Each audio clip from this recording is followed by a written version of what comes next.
Good evening, everyone. Welcome again for another episode of After Wednesday. Back after a couple of weeks off, had some personal stuff to take care of, but that's okay because we're back for the next few weeks with some new episodes. And this week, I am thrilled to be interviewing someone I've been trying to get for quite a while, and he was so gracious. He moved his he had some personal stuff, but it worked out this week that we could talk.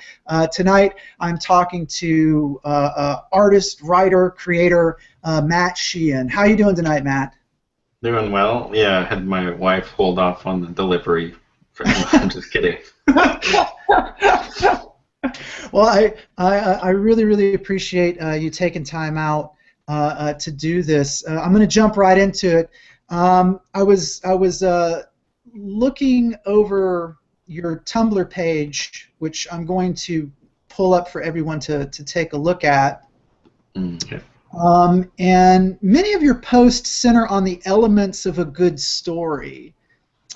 For example, I know on some posts you sort of talked about character development in the past. Where does your sense of story come from? How has that developed? I guess when I post stuff like that, it's because I'm thinking through it. I don't know if I have a sense. I think goodness.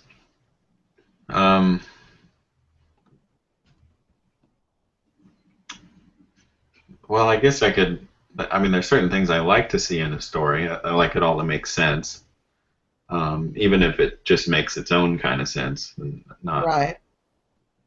If we talk about Fugue in a bit, that one's pretty fantastic. But I always like to talk about.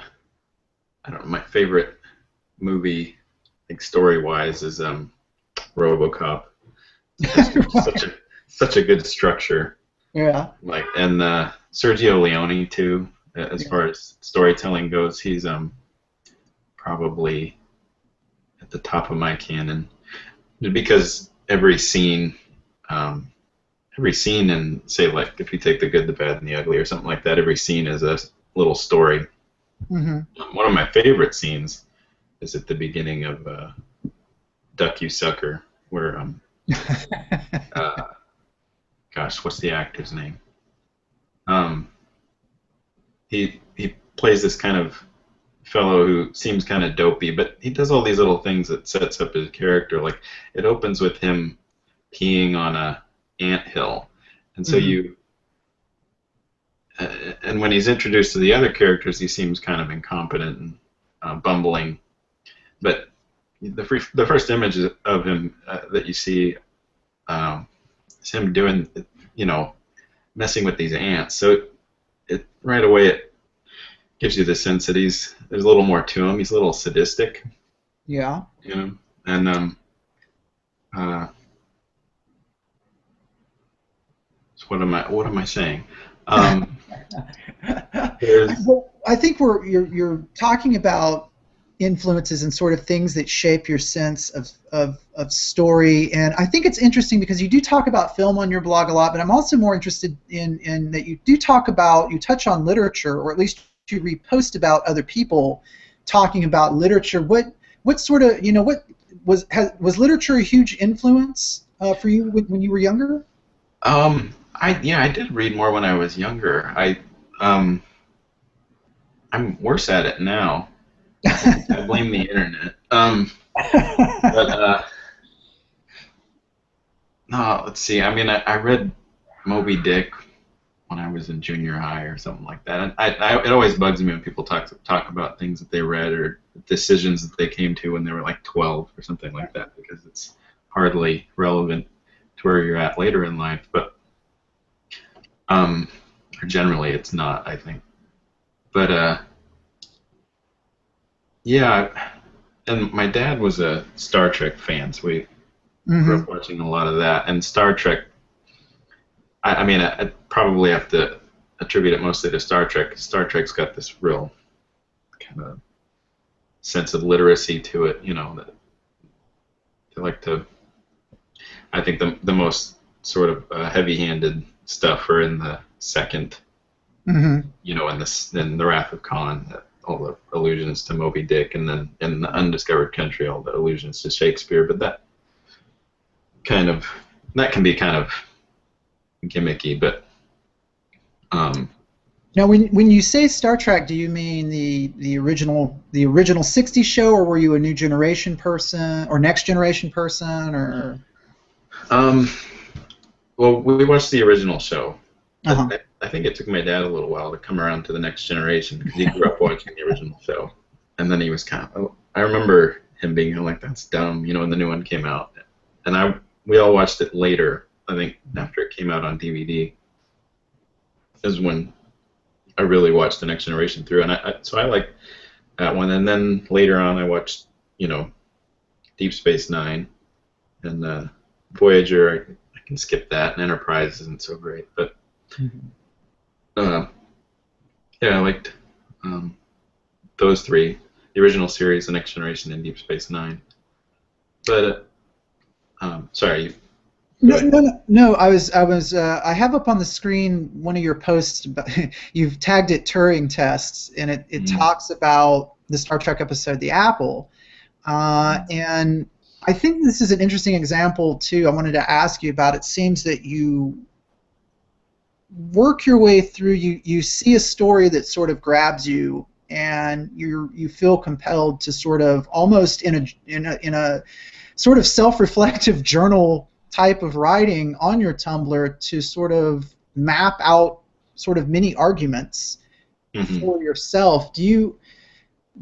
How did you come to start doing that? Were you a blogger early on? Were you a journaler early on? Because you have amazingly honest moments in a lot of these posts. And as I was reviewing some of them today, and I was talking to my wife about it, I thought it was interesting. I said, you know, it takes a lot of guts to write as openly as I see you doing, and sort of having this counterpoint with yourself sometimes, even in this Turing test one where you said there's two kinds of skeptical conclusions we can get from this. You know, how have you always been sort of a self-reflective writer when you've been moved by something you've seen or something you've read?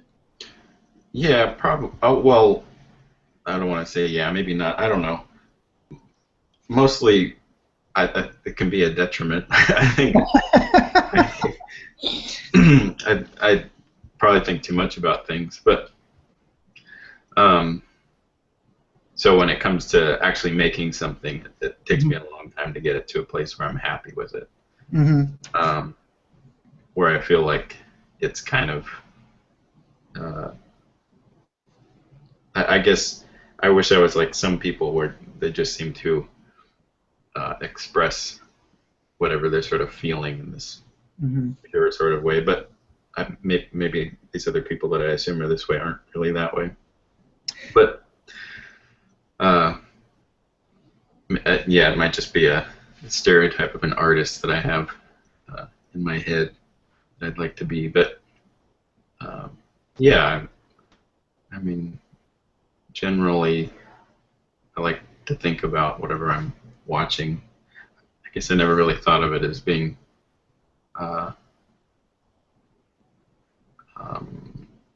especially honest or anything like that, but that's a nice thing to say. Well, I think I say that too because I encounter a lot of people that I talk to, and as a teacher, I taught high school and I taught college, and I would talk to students sometimes about the biggest thing is just getting them to write anything, much less being reflective about what they were watching, and usually that was the gateway to getting them to write about something, especially when you're dealing with teenagers where, you know, writing sucks, they don't want writing prompts, you know, they don't want all of these things. They want to write about something that means something to them. So when I see something where obviously I don't think it's such a bad thing to put so much thought into, a Star Trek episode that, moves you so much that you're willing to sit down and write about it and sort of work out what you see as complicated allusions or metaphors. The allusion you were talking about with Wrath of Khan earlier, I think a lot of people, I'm 37 years old, and a lot of people my age, I mean, when we talk about that, I mean, that was our gateway into Moby Dick. Right, that was the aha moment when we did get actually around to reading Moby Dick. We were just like, Wrath of Khan, right? Like we instantly started thinking about it. Yeah, like we go back, and then suddenly it's such a wonderful head trippy kind of moment, and that's sort of what always got me writing about things, and I still feel gun shy about it a lot of times. I can't. I think there's a mode of self-consciousnness even in the open writing age that supposedly that we live in. So I don't know. I always find it really interesting when I see people who are sort of willing to put it out there, and I guess that's what sort of attracted me to seeing writing about comics in places like the Comics Journal and people who blog and whatnot. What are your feelings on? I get, and I don't mean to put it in a box, but it's just the best way I can sort of segue into this is that, how do you feel about comics criticism? Oh, well, there's a lot of it. I was just thinking in relation to the previous issue, an anecdote. Malachi and I will often talk about what we think, say, a certain episode of Star Trek did wrong, or this or that movie did wrong, and I think some of the story ideas that we've come up with have just been, what if they did that better? So there's that, but comics criticism, I mean, there's just a lot of different species of it. You have a whole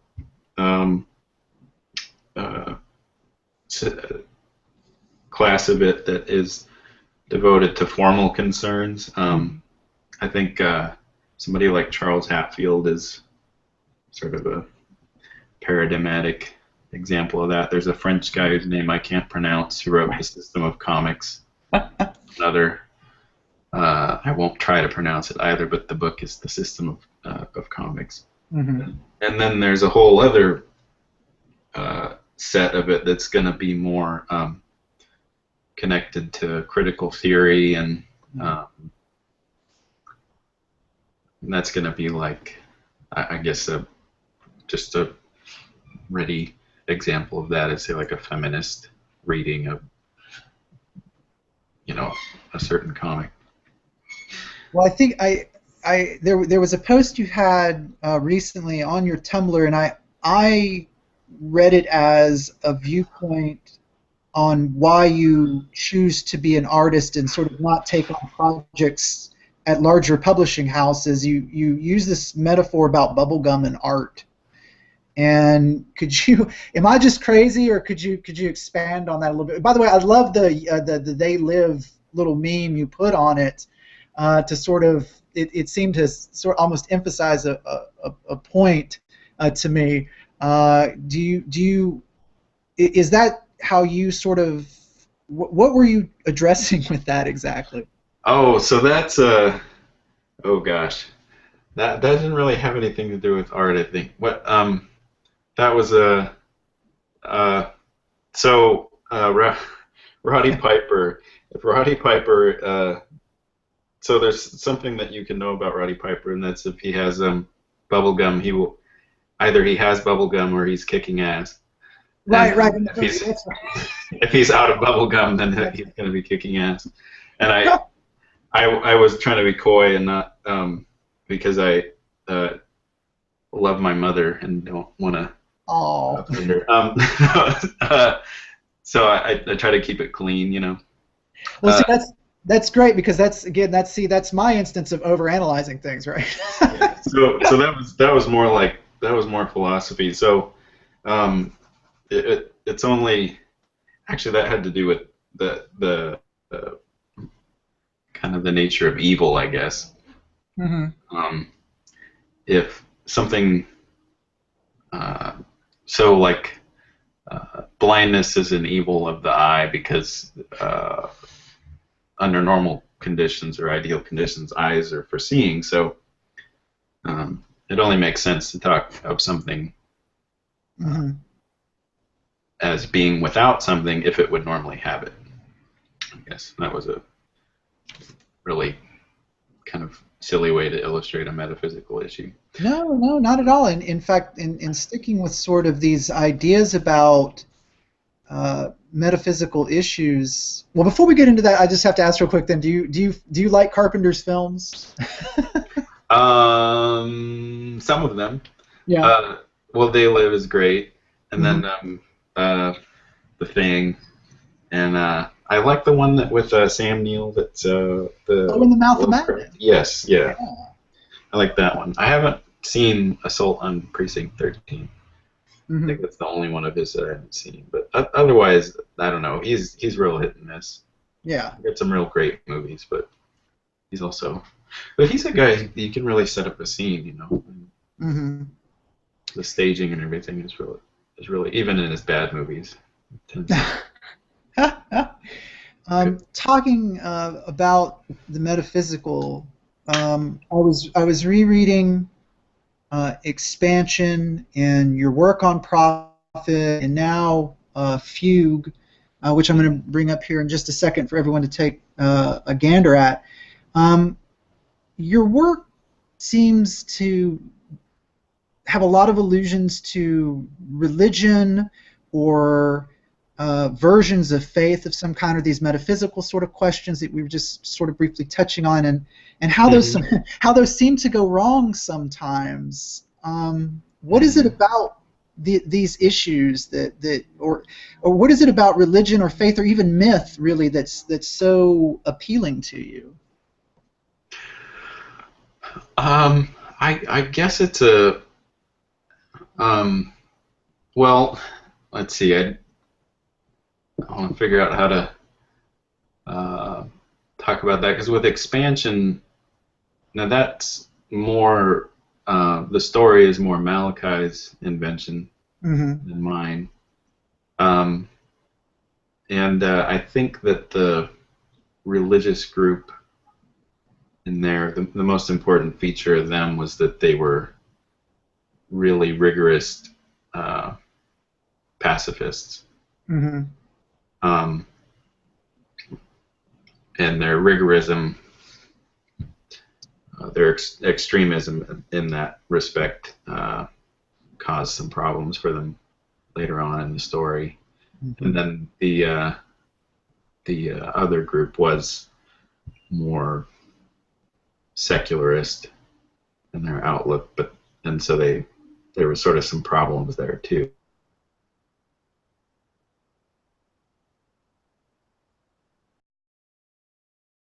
You have a very good outlook at sea, or you seem to be problem solving or trying to work through these issues in your comics and in your art.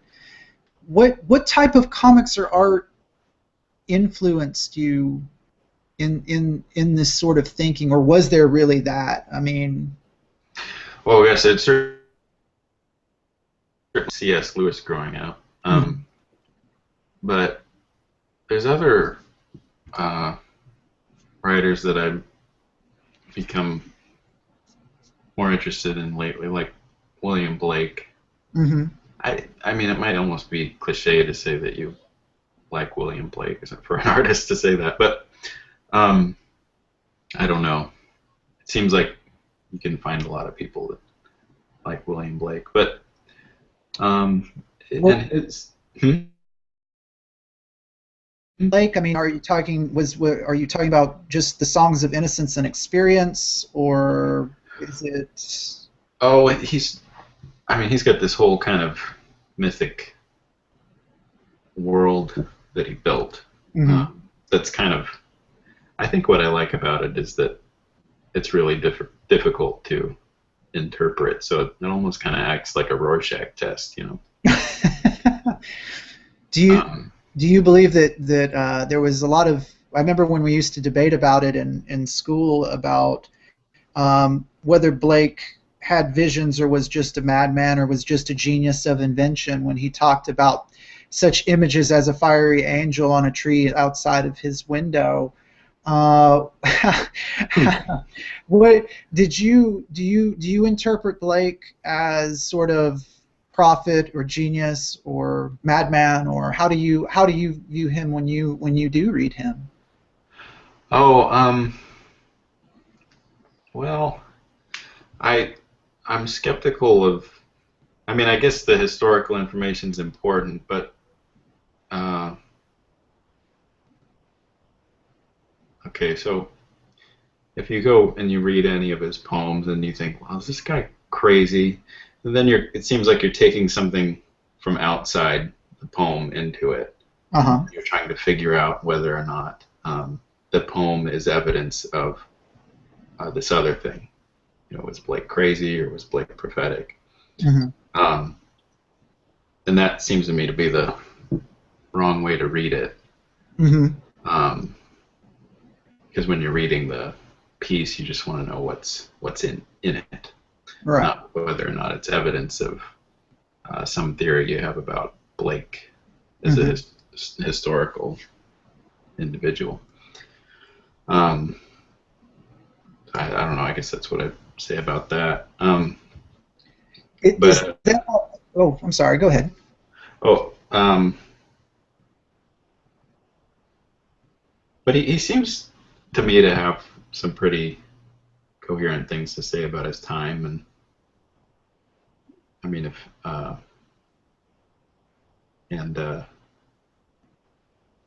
in his criticism of his contemporaries, when he's more explicit about it. Right, and I think that's, I believe there's a poem about London, if I'm remembering correctly. It's been a lot of years since I've read Blake, but I believe there, like you said, he does comment on society. I believe he comments on the French Revolution. He also comments on the horrible state of London at the time, as some of his contemporaries, not all of them, but some of them did. And I thought it was always interesting how Blake is categorized almost, or at least in academia, they clump him in with people like Wordsworth and people of that ilk, and I'm like, it's not the same thing. It's not even in the same ballpark. Yeah, to make him a romantic or something like that. Right. Yeah, no. As I understand it, people who know anything about Blake say that's ridiculous. Anyways, he's a little bit before them, right? I think. Just a tad, yes. Yeah. But I do know, because I took a couple of classes on romantic literature and poetry, and they both somehow seemed to clump him in there. That's weird. Which was very strange, yes. But I'm sure that those particular professors just felt like doing it. Yeah. As I ran into. I want to take a moment to ask you, a lot of your work and collaborations I would describe to people, and I'm trying not to box you. It's just that sometimes when I get excited about a work, and of course the first question again out of most people's mouths is, well, how would you describe it? How would you put it in a category for them to sort of be able to digest a little bit easier? I usually say your work, and especially your collaboration with Malachi Ward, as being sci-fi and fantasy. What is the appeal of those genres? And I want to make this clear. I do separate those two. I'm not clumping them together. What's the appeal of those genres for you? Because they're really difficult to undertake and to do well on your own, and when you both work together, I find that y'all's work really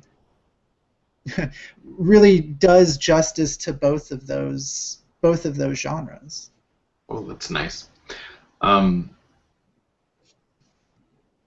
I think probably it's just a matter of the kind of diet, media diet that we had growing up. But yeah, I don't know why. I mean, I couldn't exactly tell you why the interest there. Science, and it's weird because science fiction and fantasy are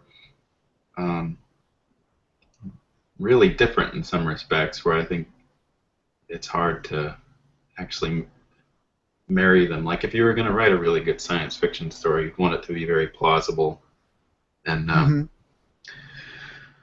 uh, and sometimes they can get kind of, it's hard to make them exciting, because if you get so focused on making it all make sense, it can get dry. I thought Yeah. uh, I just saw Interstellar last weekend, and that was a good example of that, where they were seemed like they were visually it was really exciting, Mm-hmm. but it was just the dialogue was almost entirely exposition, you know. Yeah. So okay, I get it. You really researched this. Good job. Um, Kip Thorne has a producing credit. Um, but but the idea is, I mean, I think the ideal science fiction story is going to be plausible, and it's going to have good prose. It's going to be a well constructed story, in addition to being scientifically accurate. Even though it's gonna involve some speculation, but it's gonna be speculating from a place of knowledge about the world. And fantasy is fantasy. I think the um, issue with fantasy is that it's can be kind of escapist Uh-huh. when it's not done right. Uh, and then it just seems like there's a lot to do. I don't know what I'd lump into fantasy, because I mean, I think of like fairy tales as part of that too, and I think Fugue has more of that character of a fairy tale. And when I think of fantasy as a genre, I tend to think of these enormous fake histories, Mm-hmm. with Tolkien's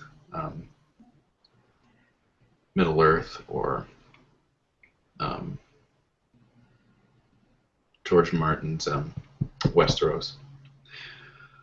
Well, also you touched on earlier about how you read C.S. Lewis when you were younger, Mm-hmm. and that's obviously also a sort of of that same ilk of world building. And Mm-hmm. I want to segue now into Fugue. I've brought it up here for folks to take a look at. Uh, what, without giving too much away about it, what sort of what was the seed of this idea or of this story? Um,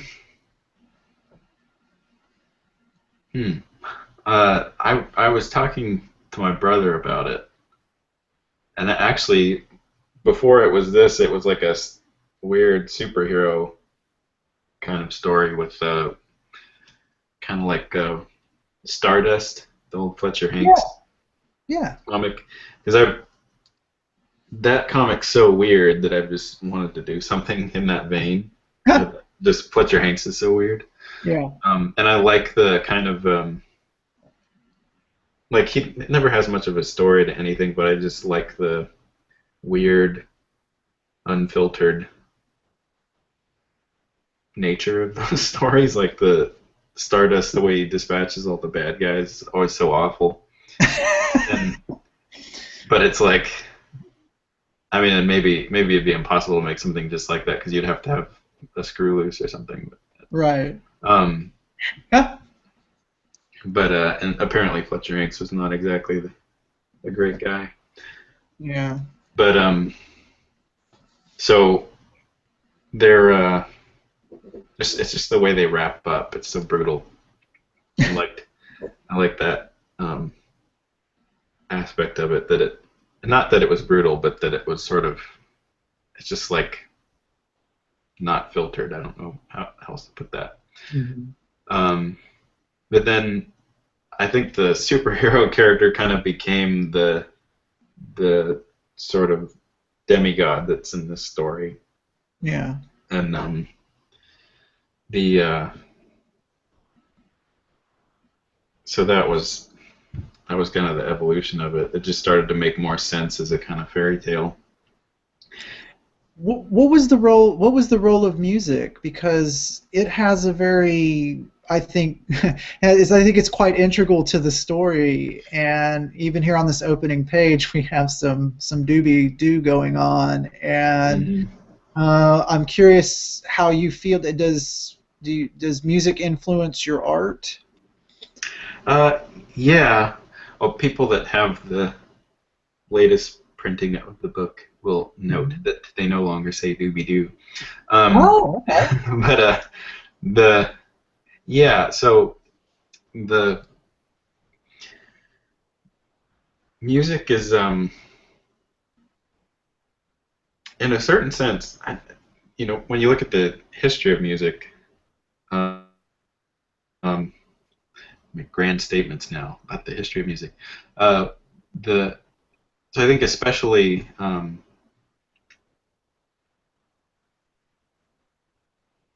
the kind of classical music at the I don't know, when I think of, say, Bach or Beethoven or Mozart or those composers who are kind of like at the apex of, like at the peak of music. They kind of did the most you could do with music. In a real pure sense, where you have these compositions and they've got this incredible intricacy. Bach. I'm reading Gödel Escher Bach by Douglas Hofstadter, and he talks about in the beginning about one of Bach's fugues. It starts on a note and it goes away from it, and then it comes back to the note at the end. So it's an infinite loop. So there's just this mathematical precision to those. I guess to what you think of the great pieces of music, and it's especially if you're seeing an orchestra play it, that mathematical form is there, and the players are all trying to reach it. It's never, a live performance is never going to be perfectly on time. So there's just this incredible tension between in classical music, I think, between the really, and this isn't just in classical music, it's in folk music too, the tension between the form in the abstract and the particular performance of it. It's just trying to reach that form and instantiate it, perfectly. And sometimes a little straining here and there, a little dissonance is actually going to make it better. But there's something really pure about music that's not. It doesn't seem possible to achieve in other media. And so there's something that makes me really sad about music. Like if you're making comics, you can't ever make something that's as good as a really great piece of music. In terms of the way it's going to move the listener and the depth. What was the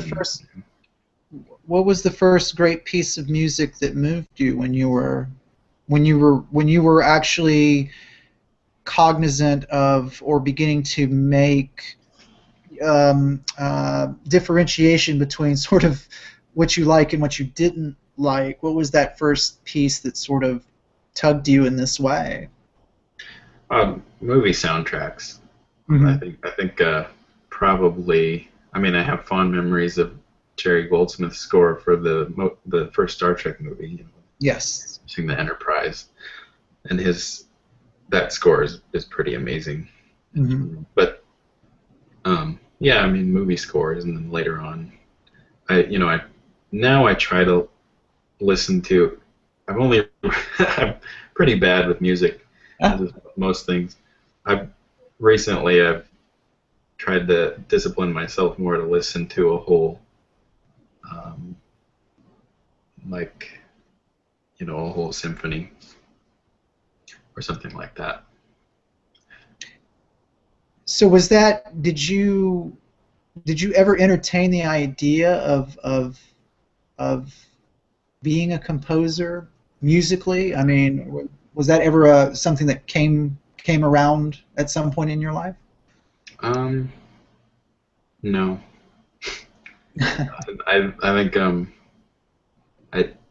I just that interest wasn't there.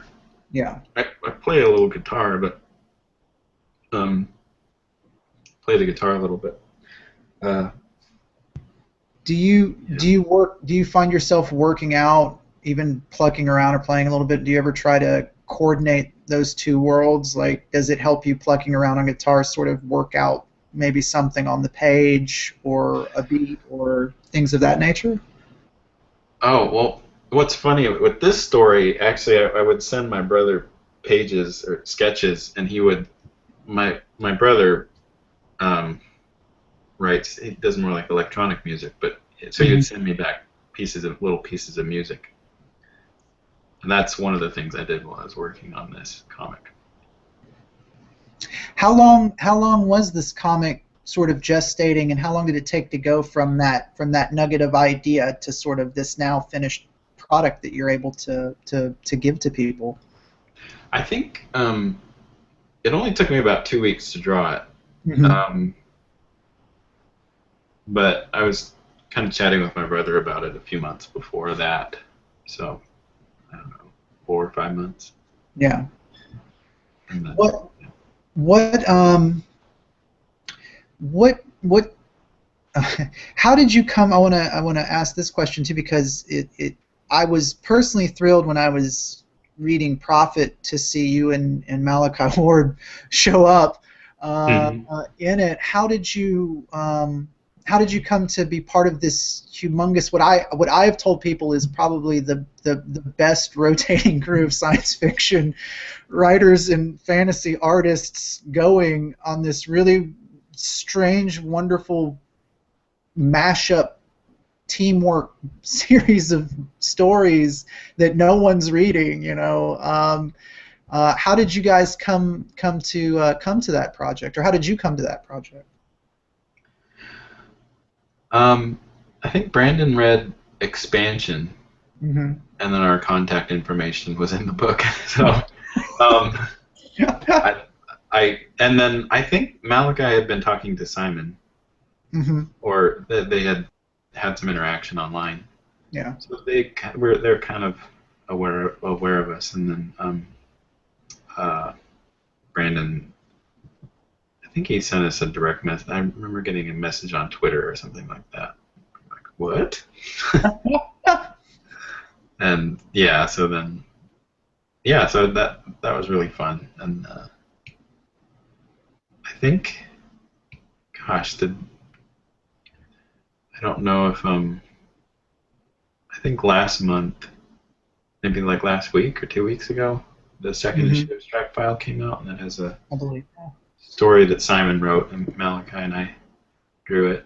I think that one came out pretty well. But yeah, we just got contacted by Brandon, and he said, hey, you want to do a page or two? And then that kind of led to us doing more work on Prophet, which is, it's been fun. I've talked to many people on this show, people like Kurt Pyers and Matt Miner and Sean Gorman and Carl Slaminski, and I always come around to a point in the conversation, ask about, or it's come up in the conversations about how they feel that art is community, and that keeping things like Tumblr pages and being on Twitter, any sort of social networking, sort of helps to contribute to creating art that wouldn't necessarily exist through communication with others. What do you feel that way with how you blog and sort of interact with others online? Goodness, I don't know. I've met a couple people online, like Dan Benson, who is a friend of Simon Roy's, and we've had some conversations, and that's fun. But that's been more on the philosophical end. Mm-hmm. As far as art goes, I think it just is a thing that I know I need to update semi-regularly so that people won't forget about it. So it creates a kind of floating deadline for me. Mm-hmm. But yeah, I can stay connected with people on Tumblr. I can see what they're doing, but I'm not.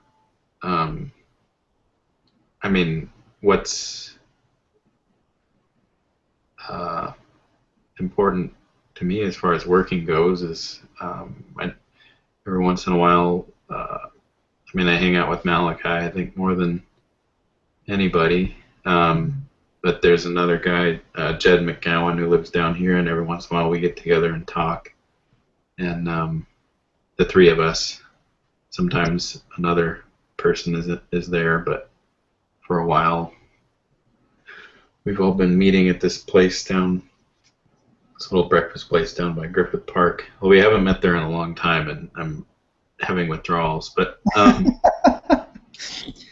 then I talked to. Been slowly but surely working on this comic with Simon. So I talked to him.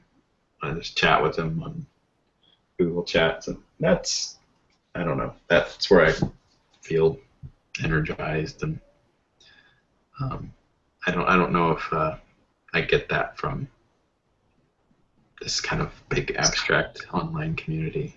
Although like I said, there's people that I've met through Tumblr or follow there that I do care about what they're doing, and it's inspiring to me to see what they're doing. But what then do you? And we'll get you out on this question here. What advice, if any, then do you have for sort of younger people who are trying to, maybe people that you meet at these small press shows like SPX or APE or things of this nature?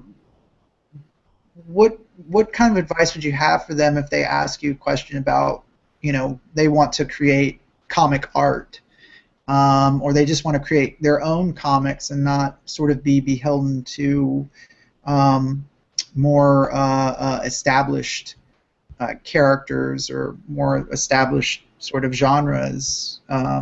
What type of advice would you give them?